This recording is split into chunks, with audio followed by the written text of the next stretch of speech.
आजादी का अमृत महोत्सव।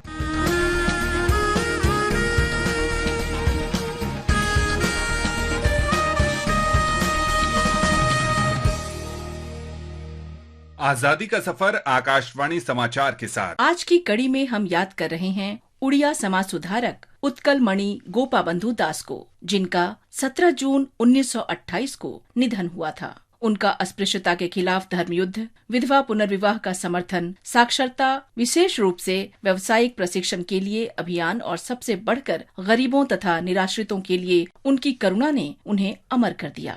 गोपाबंधु दास का जन्म 9 अक्टूबर 1877 को ओडिशा में पुरी के निकट सुआंडो गांव में हुआ था। उन्होंने डेक्कन एजुकेशन सोसाइटी से प्रेरित होकर 1909 में सखी गोपाल में सत्यबाड़ी हाई स्कूल की स्थापना की। इसका संचालन गैर सांप्रदायिक आधार पर उदार शिक्षा प्रदान करने के उद्देश्य से गुरुकुल परंपरा के अनुरूप किया गया। गोपाबंधु 1920 में उत्कल प्रदेश कांग्रेस कमेटी के पहले अध्यक्ष बने और 1928 तक इस पद पर रहे। उन्होंने 1921 में प्रांत में गांधी जी का स्वागत किया। गोपाबंधु को 1922 में 2 वर्ष जेल की सजा सुनाई गई और गिरफ्तार कर लिया गया। वे अप्रैल 1928 में लोक सेवक मंडल के अखिल भारतीय उपाध्यक्ष बने। लाहौर में एक सोसाइटी की बैठक में भाग लेने के दौरान वे बीमार हो गए और 17 जून 1928 को उनका निधन हो गया। इस महान विभूति को हमारा नमन।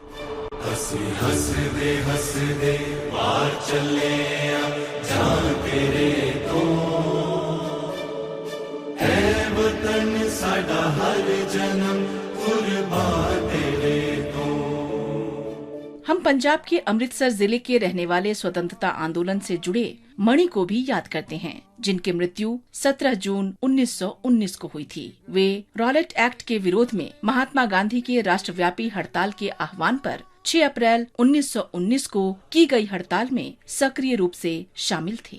मणि पर सार्जेंट रोलैंड की हत्या का आरोप लगाया गया था। 17 जून 1919 को उन्हें फांसी दे दी गई। इस महान बलिदानी को हमारी भावभीनी श्रद्धांजलि।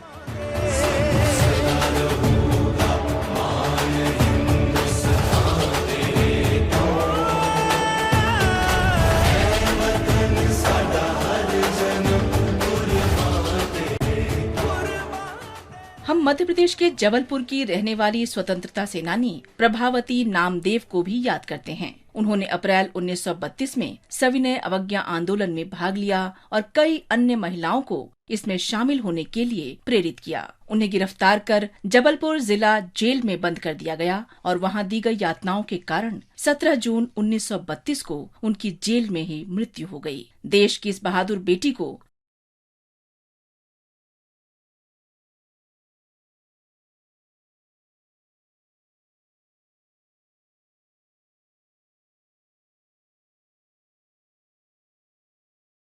रानी लक्ष्मीबाई की निकट सहयोगी मुंदरा को भी याद कर रहे हैं। उत्तर प्रदेश में झांसी की निवासी मुंदरा 1857 में भारतीय स्वतंत्रता के पहले संग्राम में शामिल हुई और रानी लक्ष्मीबाई की कमान में अंग्रेजों के खिलाफ लड़ाई लड़ी। उन्होंने झांसी और इसके आसपास के क्षेत्रों जैसे कुंच, कालपी और ग्वालियर से अंग्रेजों को खदेड़ने की कार्रवाइयों में भाग लिया। हालांकि अंग्रेजों ने पलटवार किया और 1858 में झांसी पहुंचे।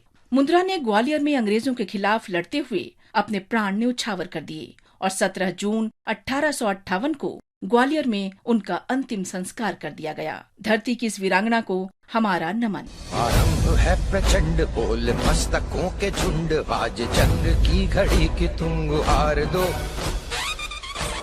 आज हम शहीद अता मोहम्मद को भी याद कर रहे हैं, जिन्होंने 1857 में स्वतंत्रता के पहले संग्राम में भाग लिया था। एक झड़प के दौरान कंपनी के सैनिकों ने उन्हें पकड़ लिया और ब्रिटिश अधिकारियों के खिलाफ विद्रोह करने के लिए उन पर मुकदमा चलाया गया। अता मोहम्मद को 1857 में आजीवन कारावास की सजा सुनाई गई। 17 जून 1858 को सेल्युलर जेल में उनकी मृत्यु हो गई। देश के इस वीर सपूत को हमारा सलाम। इसके साथ ही आजादी का सफर आकाशवाणी के संग श्रृंखला का ये अंक समाप्त हुआ। मिलते हैं कल अगली कड़ी में।